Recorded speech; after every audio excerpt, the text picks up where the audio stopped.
Hello and welcome. In November last year, we began a conversation about inclusivity, accessibility and diversity. Samarth by Hyundai in partnership with NDTV is a step towards pushing for the rights of those with disabilities, shifting mindsets to spark larger societal change and creating a more equitable and inclusive environment. Samarth by Hyundai also aims to bring accountability and effective monitoring of the processes and systems that are meant to create accessible areas and bring down the barriers to diversity. नमस्कार, लेकिन ये बाधाएं कहां पर हैं? उन्हें कैसे हटाया जा सकता है और उन्हें हटाने की जिम्मेदारी किसकी है? इन सवालों के जवाब ढूंढने के लिए Hyundai की पहल समर्थ ने एक एनुअल सर्वे किया है, जिसमें ये आंकलन करने की कोशिश है कि दिव्यांगों को शिक्षा, रोजगार, स्वास्थ्य सेवा जैसे बुनियादी अधिकारों और जरूरतों के लिए सबसे बड़ी चुनौती का सामना कहां करना पड़ता है, ये मुश्किलें कहां होती हैं और साथ ही हमारे मूलभूत ढांचे यानी इंफ्रास्ट्रक्चर वास्तव में कितने सुलभ हैं। Hyundai की पहल समर्थ के पहले सर्वे के नतीजे अब सामने आ चुके हैं और आज हम अपने मेहमानों के साथ इसी सर्वे पर बातचीत करेंगे। हमारे साथ है निपुण मल्होत्रा, डिसेबिलिटी राइट्स एडवोकेट और निपमैन फाउंडेशन के संस्थापक, Pankaj Sinha, advocate, supreme court of India, साथ ही निधि मदान, एक्सेस ऑडिटर और लैंडस्केप आर्किटेक्ट और डायरेक्टर समर्थ्यम। आप सभी का स्वागत है। So before we get into the findings, let's hear from Tejas Naik, Senior Vice President, S Group Business Development of TAM, who conducted this survey. The preparatory work took us around a month, out of which major portion was spent on finalizing and creating a robust questionnaire. Because a robust questionnaire basically gives us a very detailed point of view of the respondent. So once the questionnaire was mutually confirmed, we then did some mock interviews as well, which gave us a more detailed understanding of this project. With all this information, finally we entered the market. We covered almost 20 cities across 6 key states, including Maharashtra, Delhi, MP, West Bengal, Kerala, Karnataka. We covered close to 3,000 samples, out of which 75% were disabled and 25% were not disabled, because we wanted to understand their perspective as well. This project was running for almost 3 months. The fieldwork ran across 3 months. Post that, we took 2 more weeks for data tabulation and 2 more weeks to create a final presentation with key insights. So this is how the entire project flow happened in the past 4 to 5 months. सर्वे को 5 भागों में बांटा गया था ताकि इस बात को बारीकी से समझा जा सके कि दिव्यांगों के लिए महत्वपूर्ण 5 बुनियादी जगहों जैसे कि शिक्षण संस्थान, हमारे स्कूल, कॉलेज, हमारे दफ्तर या ऑफिस, हमारे अस्पताल और डिस्पेंसरीज, कम्युनिटी सेंटर्स और हमारे ऑडिटोरियम और सिनेमा हॉल जैसे मनोरंजन की जगह लोगों के लिए कितने सुलभ हैं और यहाँ पहुंचकर उन्हें कोई परेशानी होती है या नहीं।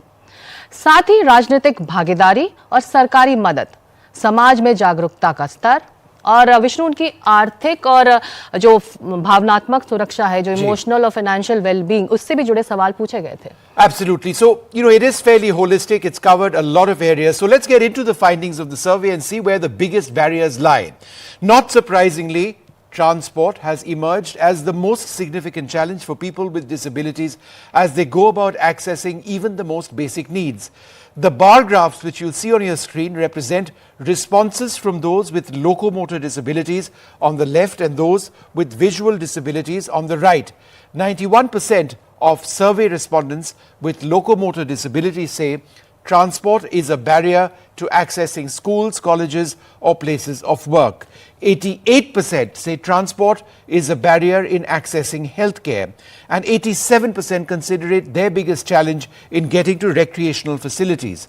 Similarly, the lack of accessible transport is the biggest barrier for survey respondents with visual disabilities in getting to school, colleges, places of work, hospitals or clinics, and is a close second in accessing recreational facilities. तो हमारी कोशिश है कि हम इस कार्यक्रम में इस सर्वे की मुख्य बातें सामने रखें, लेकिन ये भी जरूरी है कि सर्वे के हर सवाल के जवाब और हर पहलू पर की गई बातें आप तक पहुंचे। इसीलिए विस्तार से जानकारी आपको मिले, इसके लिए हमारी वेबसाइट ndtv.com/samarth भी तैयार है इस सर्वे के साथ। तो चुनौतियां कहां हैं?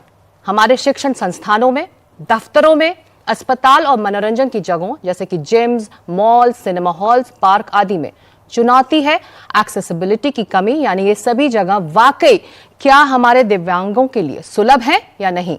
विजुअल डिसेबिलिटी दिव्यांगों के बीच किए गए सर्वे से पता चलता है कि इमारतों के अंदर आने जाने के लिए नेविगेशन संबंधी जानकारी की कोई व्यवस्था ना होना और स्कूलों और दफ्तरों में ब्रेल मटेरियल की कमी की वजह से शिक्षा और स्वास्थ्य सेवाओं तक वो पूरी तरह से अपनी पहुंच नहीं बना पा रहे या फिर अपने काम के लिए प्रभावी ढंग से योगदान नहीं दे पा रहे हैं। हियरिंग डिसेबिलिटी दिव्यांगों ने बताया कि हियरिंग एड्स की कमी, ऑडियो बेस्ड सहूलियतों की कमी से उनकी शिक्षा, रोजगार और स्वास्थ्य सेवा तक पहुंचने की क्षमता प्रभावित होती है। सर्वे से यह भी पता चला है कि समाज में जागरूकता की कमी की वजह से लोगों की बेरुखी भी एक चुनौती बनी हुई है।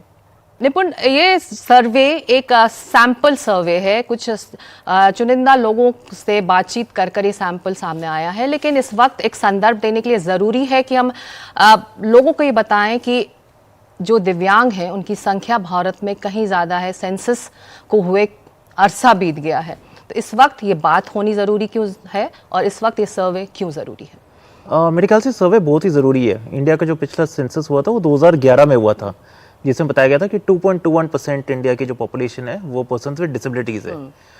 बट एक बात याद करना ज़रूरी है इसमें कि जब वो किया गया था तब इंडिया में खाली 7 डिसेबिलिटी पहचानी जाती थी। पर्सन्स विद डिसेबिलिटीज़ एक्ट 1995 तब लीगली इन्फोर्स था। 2016 में rights of persons with disabilities act आया है, जो नया एक्ट है जिसमें 21 डिसेबिलिटी पहचानी गई हैं। तो उसके कारण संख्या डिसेबल लोगों की इंडिया में बढ़ेगी ज़रूर। उसके अलावा जो 2011 का सर्वे था उसमें एक और क्रिटिसिज्म ये थी कि जो 7 डिसेबिलिटी थी उसमें भी काफ़ी अंडर एस्टिमेशन किया गया था, क्योंकि इंडिया में अभी भी एक बहुत बड़ा सोशल स्टिग्मा है। लोग डिक्लेयर नहीं करना चाहते कि हमारे परिवार में कोई डिसेबल्ड है या उसकी कोई प्रॉब्लम है इस सेंस की। दैट्स व्हाई आई थिंक काफ़ी चीज़ें छुप जाती हैं टेबल के नीचे, एंड बिकॉज ऑफ दैट क्या होता है कि गवर्नमेंट की बजट एलोकेशंस एंड ऑल भी उसी हिसाब से प्लान की जाती हैं। इस सर्वे के थ्रू आई थिंक हाईलाइट किया जाएगा कि क्या एक्सेसिबिलिटी प्रॉब्लम्स है, क्या डिफरेंट चैलेंजेस हैं एक्सेट्रा, जो वैसे सेंसस में तो कवर की नहीं जाती। सेंसस में तो खाली डिसेबल्ड पॉपुलेशन की जाती है, but at the same time India में डेटा की प्रॉब्लम तो है ही, एंड आई थिंक पहली बार कोई डेटा के बारे में कोई एक्सरसाइज की जा रही है। You know, Nidhi, what strikes me is that these barriers have persisted for a long time, and it's not that the government hasn't done anything about it in reaching out to people with disabilities, the entire community, different sets of disabilities.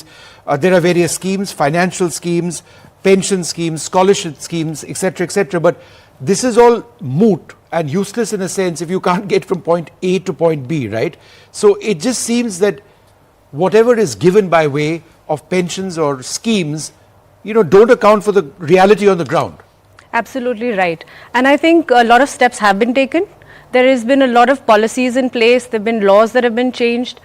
The intent is there, but now the next level is action. What is that action that's required? What is that action to make sure we're not just doing a limited one-step approach where a certain number of buildings are accessible, or only government buildings are accessible, or only certain schemes are accessible, if you know how. Now is the need to completely create accessibility from your home to any place that you require to a bank, to a hospital, to a recreational space, but even to find livelihood that is equal to anybody else and have a dignified, independent life. The same thing as far as communication is concerned. How do you know about these schemes? Where is that access to information? That's another very big factor to create that next level of accessibility, that action on the ground. तो पंकज, ऐसे में सवाल ये उठता है कि इन बाधाओं को दूर करने के लिए क्या किया जाए, और जवाबदेही जो बहुत ज़रूरी है हमारे समाज में, हमारे पॉलिटिकल सिस्टम में, उसको तय करने के लिए अभी क्या करने की ज़रूरत है?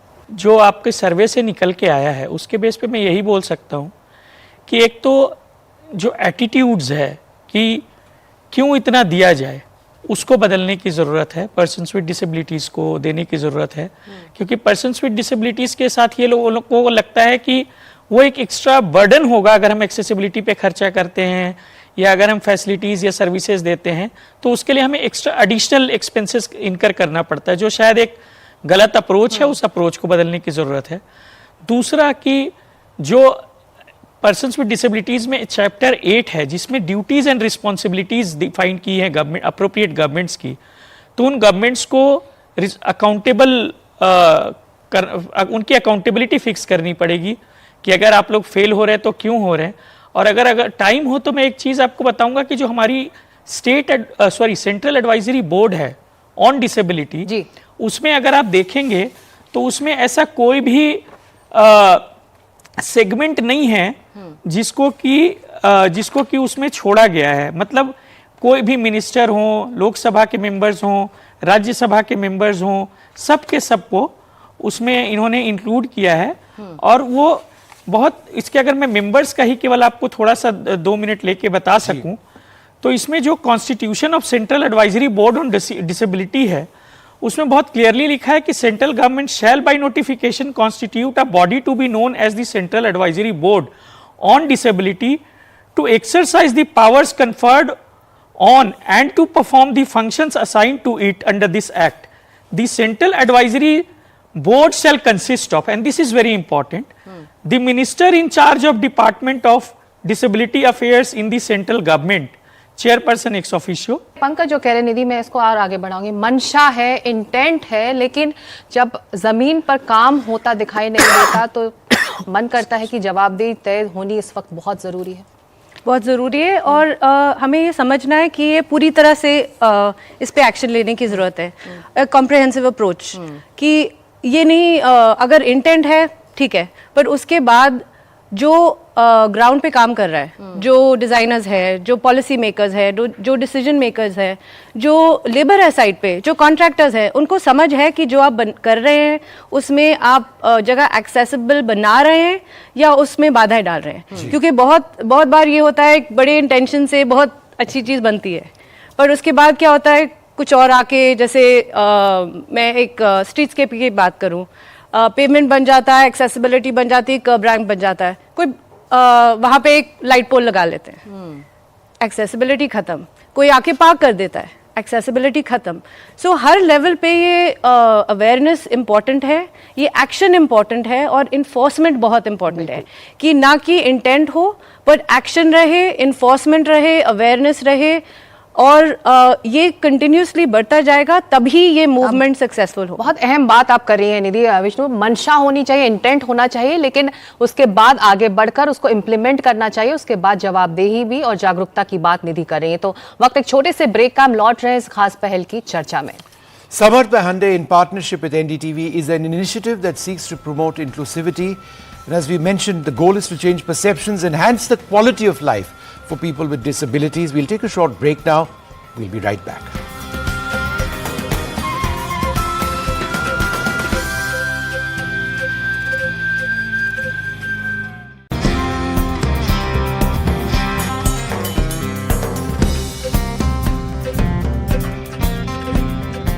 एनडीटीवी की साझेदारी में हांडे की पहल समर्थ में आपका एक बार फिर स्वागत है। आज हम आपके लिए पहले समर्थ सर्वे के नतीजे लेकर आए हैं जो हमारे सार्वजनिक जगहों की जांच करते हैं, जिससे हमें यह पता चल सके कि ये सभी जगह हमारे दिव्यांगों के लिए कितने सुलभ है और यहां पहुंचकर उन्हें किन चुनौतियों का सामना करना पड़ता है। हम आपको बता चुके हैं कि सर्वे में शिक्षा, रोजगार और स्वास्थ्य सेवा जैसी बुनियादी जरूरतों तक पहुंचने में प्रमुख चुनौतियां क्या हैं। इस सर्वे की विस्तृत जानकारी के लिए आप हमारी वेबसाइट ndtv.com/samarth लॉगिन कर सकते हैं। वैसे स्वास्थ्य सेवा केंद्रों में अक्सर जाने वाले रिस्पोंडेंट्स में से 28% का मानना है कि स्वास्थ्य सेवा से जुड़े डॉक्टर्स और स्टाफ दिव्यांगों के प्रति बहुत संवेदनशील होते हैं, जबकि एक बड़ा हिस्सा यह भी महसूस करता है कि दिव्यांगों का इलाज करते समय वो कुछ हद तक संवेदनशील यानी कि मॉडरेटली सेंसिटिव होते हैं या फिर बिल्कुल न्यूट्रल होते हैं, यानी कुछ भी संवेदनशीलता व्यक्त नहीं करते। When it comes to social inclusion, only 24% of the total number of respondents frequently visit friends and families or community occasions like festivals and weddings. Of that small amount, 58% feel a sense of belonging, but 25% experience inclusion only for limited occasions, and 15% feel included but not like they truly belong. When it comes to going out for recreation, there are even fewer respondents who try to participate in such activities, and within the small group who do step out, there are significant barriers across an entire range of recreational pursuits, effectively putting them out of reach of people with disabilities, from movie halls, gyms and public parks to restaurants, concerts and sports facilities. Nipun, let me ask you, I think the most shocking aspect of all of this is the extent of exclusion, which is appalling. What exactly does the law say about this? The law actually says that everything really has to be made accessible. The RPWD Act clearly said that within 5 years, all establishments that are public in nature need to be fully accessible. The government launched this Accessible India campaign as well regarding that. Unfortunately, we've not really met our deadlines with respect to that. And I'll tell you one interesting thing regarding this. The building bylaws, which are made by every state, have not really incorporated any of the accessibility guidelines which were put into the RPWD Act. So when there's a government official going and giving a completion certificate to a building in a state, he or she will give a completion certificate irrespective of whether a building is accessible or not.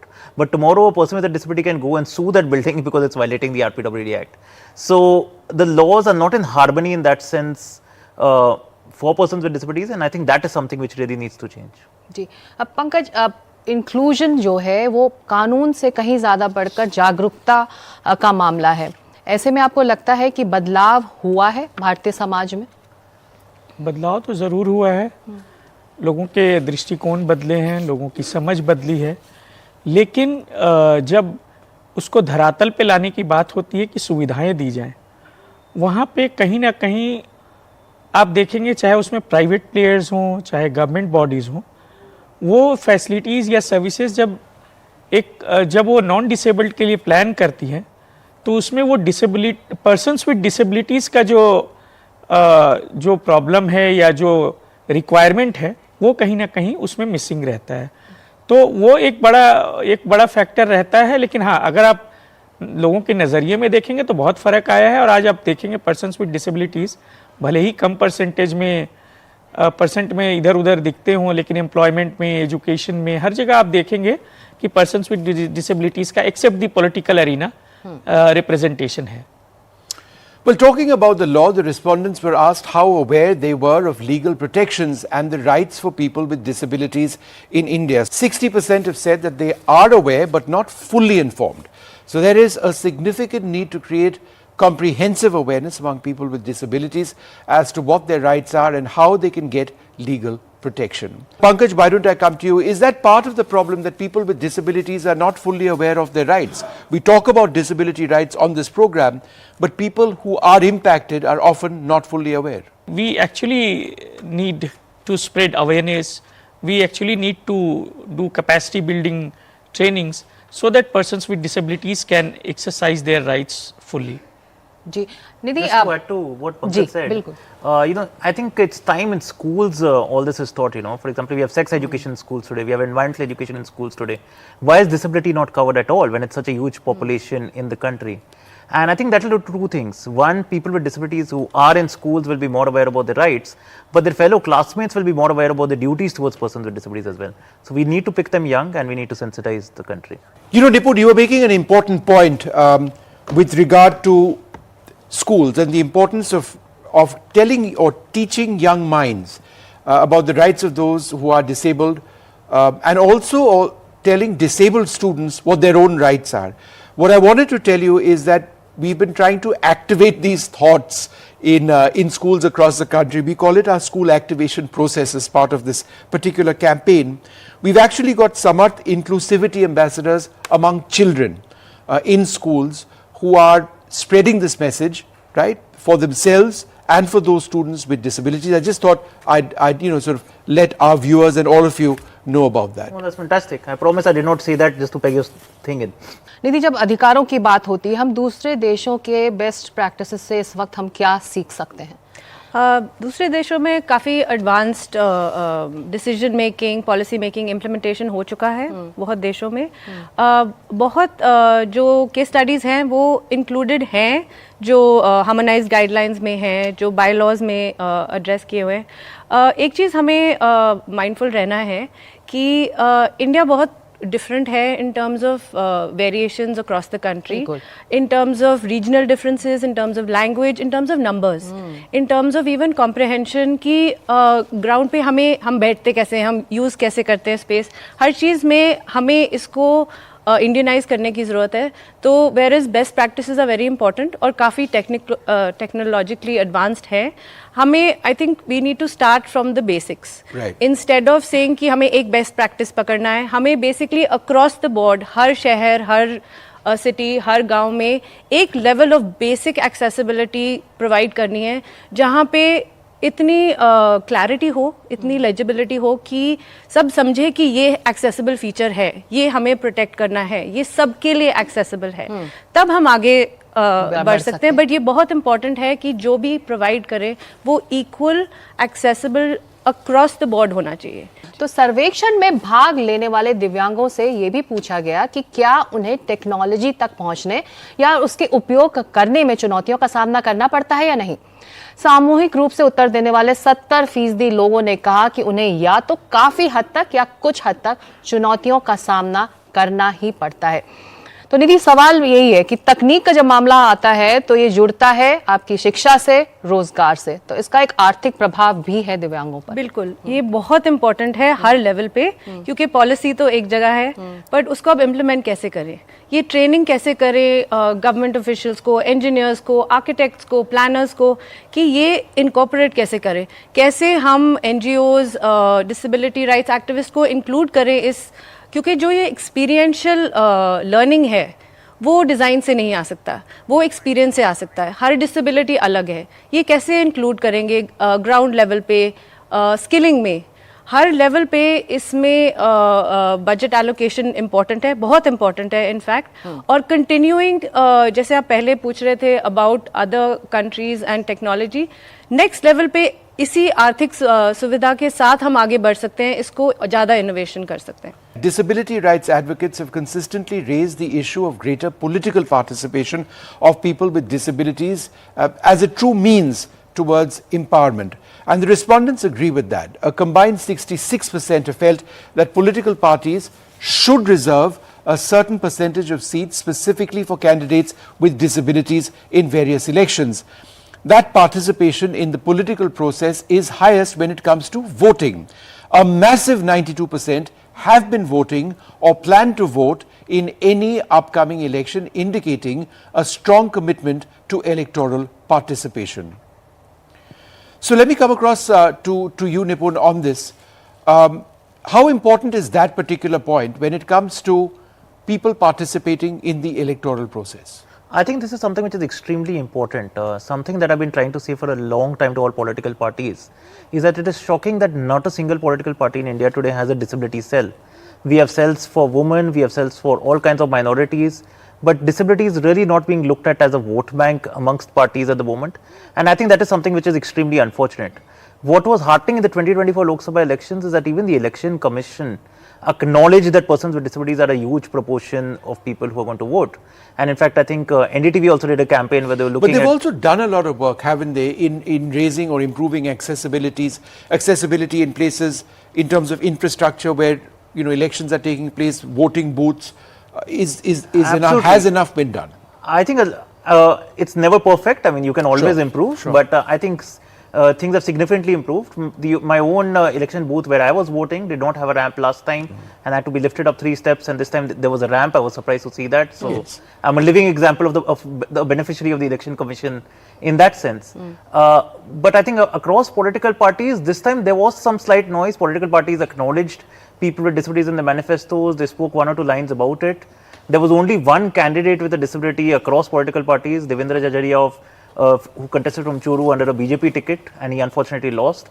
But other than that, not a single political party made even a single person with a disability contest. And I think that was pretty disturbing in that sense, considering the huge number of persons with disabilities this country has. अहम बात निपुण और पंकज आप दोनों ने कही कि अगर आप दिव्यांग वोट दे सकते हैं, आपके वोटर हैं, तो पॉलिटिकल पार्टीज को, हमारे पॉलिटिकल सिस्टम को ये भी जरूरी है विष्णु देखना कि वो प्रतिनिधि भी बने, उनके लिए वो जगह हो. What does the word representation mean if you aren't actually doing that or achieving that? तो आप देख रहे हैं समर्थ बाय हांडे पहल पर हमारी खास चर्चा. वक्त एक छोटे से ब्रेक का है, हम लौट रहे हैं इस चर्चा में इस ब्रेक के बाद.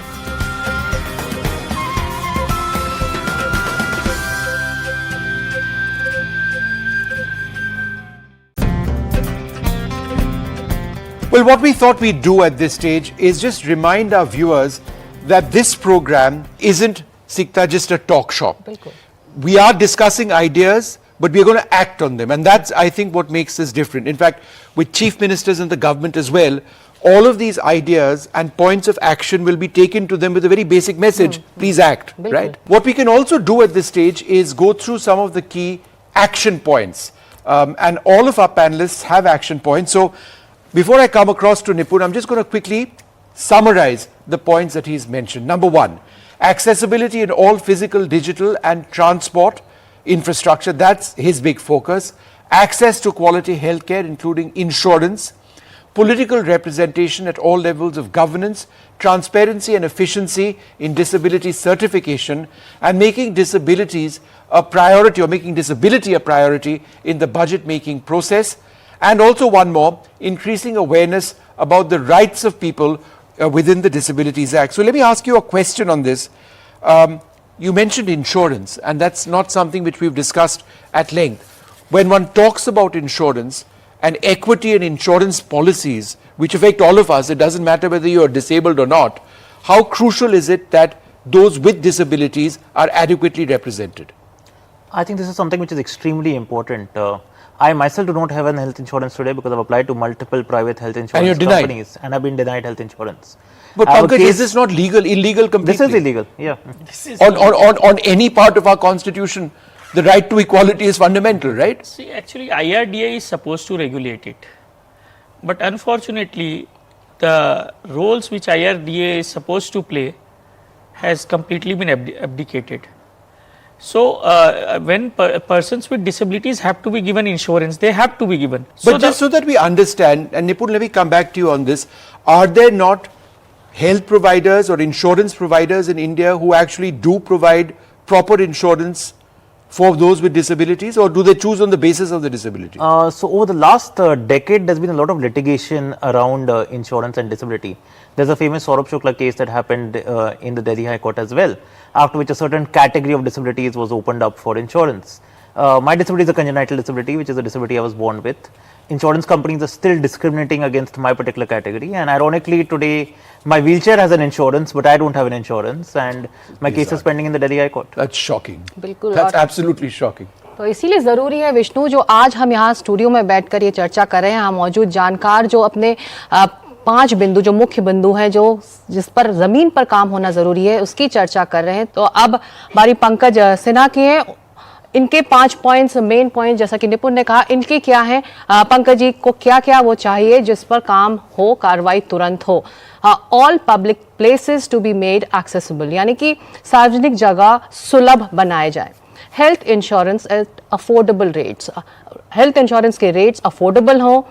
तीसरा जो मुख्य बिंदु पंकज जी कह रहे हैं, UDID card the only document required to prove disability, यानी कि आधार कार्ड ही इकलौता ऐसा डॉक्यूमेंट होना चाहिए जिससे के जरिए आप अपनी डिसेबिलिटी प्रूव कर पाएं. और साथ ही मेकिंग फन ऑफ डिसेबिलिटी और disabled people must be band in all types of media. साथ ही जो 5वां पॉइंट पंकज जी चाहते हैं कि cooperatives at district level to provide jobs. तो ये 5 अहम बिंदु है जिस पर पंकज सिन्हा के मुताबिक इस वक्त तुरंत कार्रवाई होनी चाहिए. लेकिन पंकज जी, आप UDID card the only document चाहते हैं, लेकिन इस वक्त आपको लग रहा है जो खबर जिस तरह से चल रही, जो हेडलाइंस हैं हाल के दिनों की, आपको लग रहा है ये वाइबल है? एक ज़माने में किसी के पास कोई डॉक्यूमेंट नहीं होता था, वोटर आईडी आया, वोटर आईडी के बाद आज आधार कार्ड आया और उसको नेशनली एक्सेप्ट किया गया. And despite the judgement of supreme court कि आप आधार को मैंडेटरी डॉक्यूमेंट नहीं बनाएंगे, आप देखेंगे हर टिकट बुकिंग में, बैंक्स में, जहां भी जाएंगे आपको आधार ही मांगा जाता है. यूडीआईडी कार्ड एक ऐसा है जो एक डिसेबिलिटी का प्रूफ है. तो अगर वो UDID card unique identity card है वो डिसेबिलिटी का, तो उसको भी अगर पर्सन्स विद डिसेबिलिटीज के संदर्भ में एक ही पहचान पत्र बना दिया जाए और उसी को हर जगह इस्तेमाल करने दिया जाए, चाहे टिकट बुकिंग हो, चाहे बैंक्स अकाउंट्स हो, चाहे एडमिशन्स का मामला हो, चाहे जॉब्स का मामला हो, तो मुझे लगता है उससे अच्छा कुछ हो नहीं सकता. तो चाह लेंगे तो हो जाएगा और नहीं चाहेंगे तो हमेशा प्रॉब्लम रहेगी. दीदी आप कुछ ऐड करना हाँ जी, ये यूडीआईडी अभी बहुत नए फेज में है. एंड क्योंकि इमीडिएटली उसको इंश्योर करने में काफ़ी टाइम लगेगा. So currently the disability certificate acts as a identifier of a disability and इसकी कवरेज बहुत वाइड स्प्रेड है. So we have to be careful that in taking a new system there is a transition period to manage that system, because there are already people struggling to get the UDID.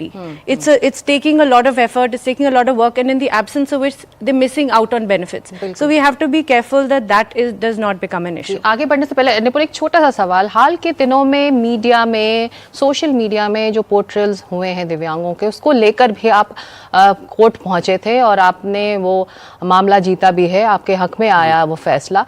तो ऐसे में sensitivity की कमी एक बार फिर दर्शाती है, चाहे वो मीडिया हो, सोशल मीडिया हो, लोगों में. हाँ जी, आई थिंक सुप्रीम कोर्ट का जजमेंट जो था काफ़ी हिस्टोरिक था, because there was a movie जिसमें अलग अलग डिसेबिलिटीज़ का मजाक किया गया था, और क्रक्स इस मूवी का यही था कि डिसेबिलिटी छुपा के ही आदमी शादी कर सकता है. You know that was very disturbing for me, and that's why I went to the supreme court. Supreme court एक प्रॉपर गाइडलाइन रिलीज की सुप्रीम कोर्ट ने कि पीपल विद डिसेबिलिटीज़ को कैसे दिखाया जाना चाहिए कोई भी किस्म की विजुअल मीडिया में. And I think that will be something very important, because क्या होता है कि मूवीज सोसाइटी में बड़ी परसेप्शन क्रिएट कर देती हैं. They can reinforce a negative attitude, or they can change a negative attitude and make it positive. So I'm glad the Supreme Court has done what it has done. का फैसला है. Yeah. बिल्कुल.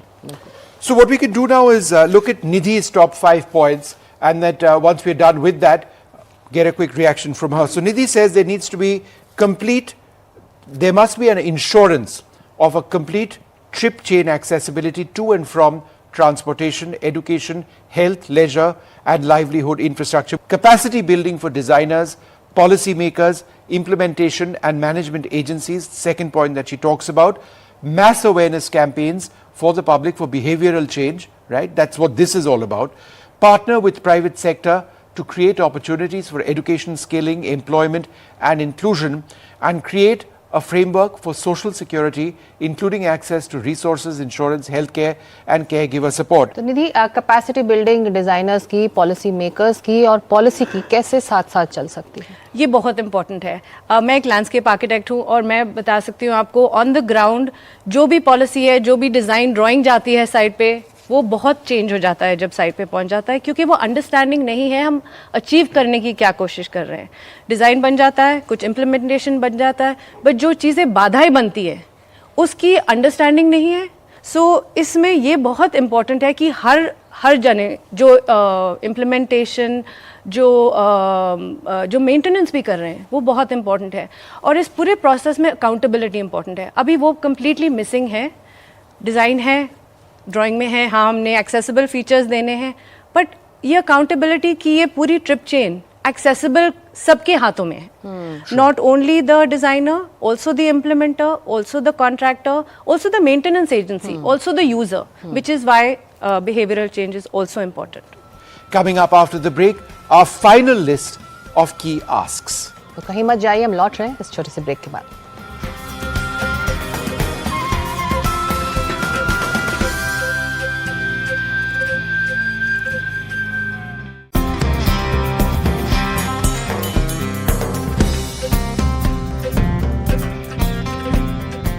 I think it is time, Sikta, that we start summarizing what we've achieved in this program.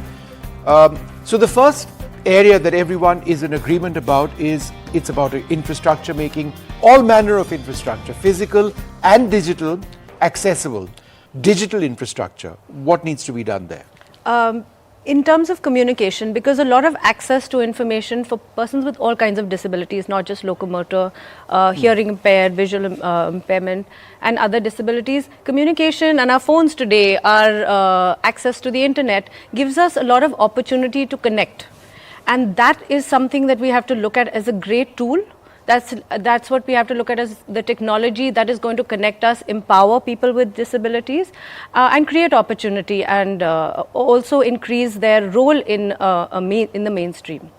तो दूसरा जो मुख्य बिंदु है, जो सेकंड मेन पॉइंट है, हेल्थ केयर और इंश्योरेंस इस वक्त दिव्यांगों के लिए अहम है और इस पर कार्रवाई होनी चाहिए. निपुण, आप ये बात अपनी रख चुके हैं कि आप खुद इस पूरी मुश्किल से गुजरे हैं और ये ज़रूरी है इस वक्त कि तुरंत इस लेवल पर कार्रवाई हो कि दिव्यांगों को और ज़्यादा परेशानी ना हो इस मोर्चे पर. बिल्कुल. हेल्थ केयर पे आने के पहले I would like to make one comment on accessibility, because we have spoken a lot about it throughout this hour. You know, a lot of people think that when we are looking at accessibility, हम खाली persons with disabilities के बारे में सोच रहे हैं. But actually, this world cannot be divided into people with disabilities and people without disabilities. Everybody really is temporarily able-bodied. किसी को भी कोई fracture, injury कभी भी हो सकती है और उनको भी यही accessibility requirement होगी जो person with disability के पास है. Secondly, मैं वो इसी पे आने वाला था. 7 to 8% of India's population is at an older age. After a certain age, you might start not seeing properly, not stop hearing properly, or stop walking properly. And वही accessibility requirements वापस आपके पास आएंगी. आपने डिजिटल इंफ्रास्ट्रक्चर की भी बात की थी. Digital infrastructure is very important specially for people with visual disabilities. एक ब्लाइंड पर्सन ने मेरे को एक बार मजाक में बोला था कि आपकी दिक्कत होती है कि आप ऑफिस कैसे एंटर करोगे. मेरी दिक्कत होती है कि जब मैं ऑफिस एंटर कर लूंगा और मैं कंप्यूटर पे बैठूंगा मेरे को वेबसाइट एक्सेसिबल मिलेगी कि नहीं. That is something which is extremely important today for them. When it comes to health care and insurance, second point जिसके बारे में आपने मेरे को भी पूछा था, मैंने अपनी इंश्योरेंस की एक्सपीरियंस के बारे में तो बता ही दिया है. But we also need doctors to be more sensitive towards persons with disabilities. There need to be mandatory sensitization programs for doctors so that they know how to interact with persons with disabilities and they can provide more sensitive treatment to them. Making disability a priority in the budget making process, including capacity building for all stakeholders, is a priority, and therefore increasing political representation, something that we've spoken about, is so much. Let's talk about political representation, Nipun. Without political representation, and not just words, actual people with disabilities sitting in Parliament, Rajya Sabha, Lok Sabha, and addressing issues, and not just issues associated with disabilities, but all issues. How important is that, I mean, as part of our system? I think that is something which is extremely important. And on one side, I of course say that there should be reservation of persons with disabilities in Parliament. We've seen changes happen for women as well, where finally there is a reservation now. But at the same time, I also think that this is an opportunity for political parties. This is a huge vote bank that you're missing out on by not specifically targeting it. We saw how close some of the seats which were contested were. Unfortunately, not a single political leader had disability as part of the stump speech when they went from constituency to constituency to campaign. And we already discussed that not a single political party had a proper representation apart from that one single candidate. This is a huge opportunity that is missing, and we will keep fighting for reservation for persons with disabilities, but before that, a political party start looking at this as an opportunity and start grooming a few candidates with disabilities. You will not only attract a vote bank which is persons with disabilities, but their families as well. And I think that is what parties are missing out on. And this particular point that you raised was budget making process. Throughout India's union budgets, historically only 0.25% to 0.04% has been allocated for disability related issues. I think it is time that more budgets and more funding is put into disability.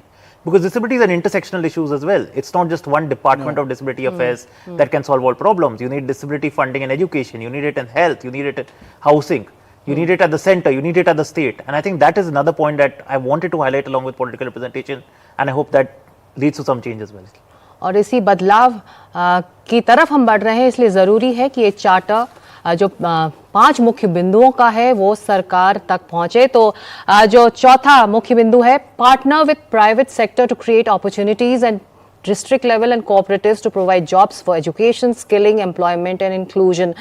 Pankaj, Nidhi, ये सवाल दोनों मेरा आप दोनों से ही है कि क्यों ये जिम्मेदारी सरकार पर पड़ती है या सरकारी संस्थाओं पर हो, कि चाहे वो शिक्षा हो, चाहे रोजगार हो, सरकारी एजेंसियां करें, प्राइवेट सेक्टर साइड में बैठकर एक ऑडियंस की तरह देखता रहे. आई थिंक ये इम्पॉर्टेंट है कि हम सब कुछ गवर्नमेंट पे ना छोड़ें, क्योंकि गवर्नमेंट की भी कैपेसिटी लिमिटेड है. और अगर हमें बहुत अपॉर्चुनिटी बहुत जल्दी अवेलेबल करनी है, it is very important to include the private sector. Private sector में opportunity, skilling, capacity building opportunities हैं, बन सकती हैं.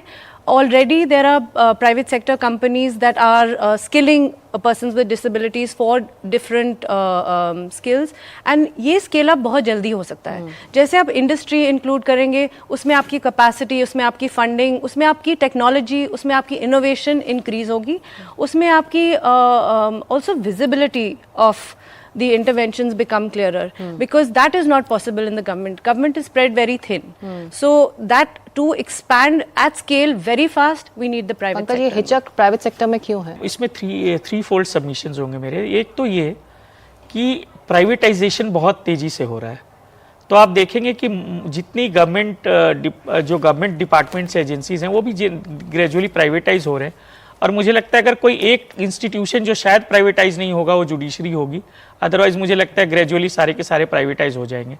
तो वैसे भी पर्सन्स विद डिसेबिलिटीज़ को आज नहीं तो कल प्राइवेट सेक्टर में जाना है, तो आज से ही पार्टनरशिप क्यों ना शुरू हो कि कल पर्सन्स विद डिसेबिलिटीज़ बिल्कुल एक्सक्लूडेड ना हो जाए और उनको कहीं कोई जॉब ना हो, कहीं कुछ खाने को ना हो। दूसरी बात यह है, आप देखेंगे मॉल्स, होटल्स, रेस्टोरेंट्स इस तरीके से, तो प्राइवेट ज़्यादा बड़े स्केल पर हैं, they are at large scale, you no.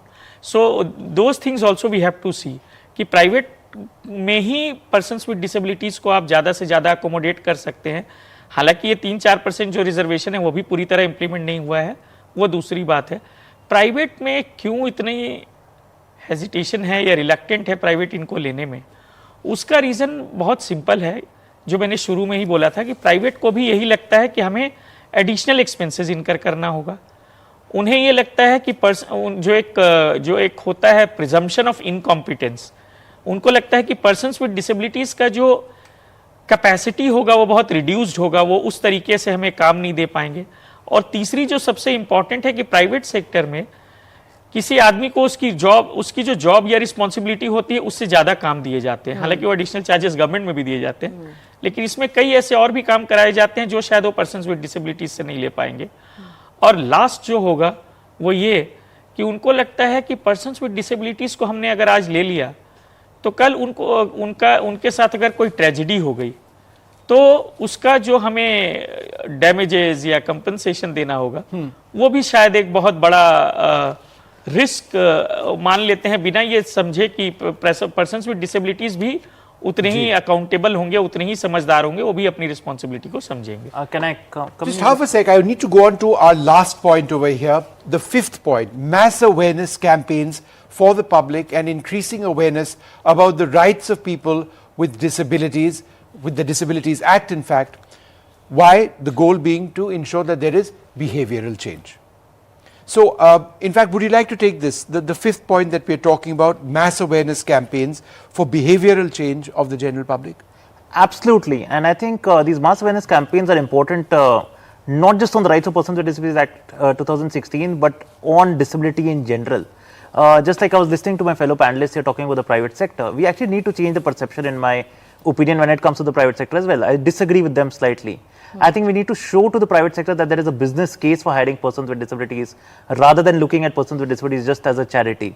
The IT sector, the hospitality sector are two industries that have been role models for hiring persons with disabilities, and they have noticed two trends. A, the efficiencies have actually gone up, and B, attrition has actually gone down. So there's a business case in that sense. Just like that, I think throughout the country, we need to have a behavioral change towards how persons with disabilities are perceived. We need people with disabilities to know their rights. We need the country to know its duties towards persons with disabilities. Is more important than that, and I think this is my last point.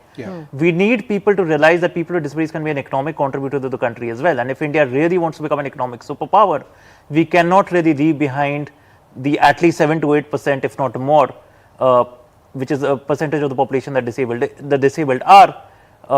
From the economy in that sense. बिल्कुल, तो हमारे सर्वे के बाद विष्णु हमारा charter भी तैयार है और आज हम इस वादे के साथ ये कार्यक्रम को खत्म कर रहे हैं कि हंडे समर्थ की पहल जारी रहेगी। हम रुकने वाले नहीं हैं, हमारी कोशिशें जारी रहेंगी। हम इस पहल के लिए प्रतिबद्ध हैं। हम अपना आज का चार्टर सरकार तक पहुंचाएंगे, ये वादा है। Again, as Sikta mentioned, these findings and our 5 action points from today that are focused on creating a more accessible world will also be presented to key ministries, stakeholders in the government, at the centre, at states. It is a commitment that we will revisit every year along with our annual survey, with the idea of eventually bringing, hoping and praying for change. I'd like to thank all of you very much for being with us. Goodbye. नमस्कार।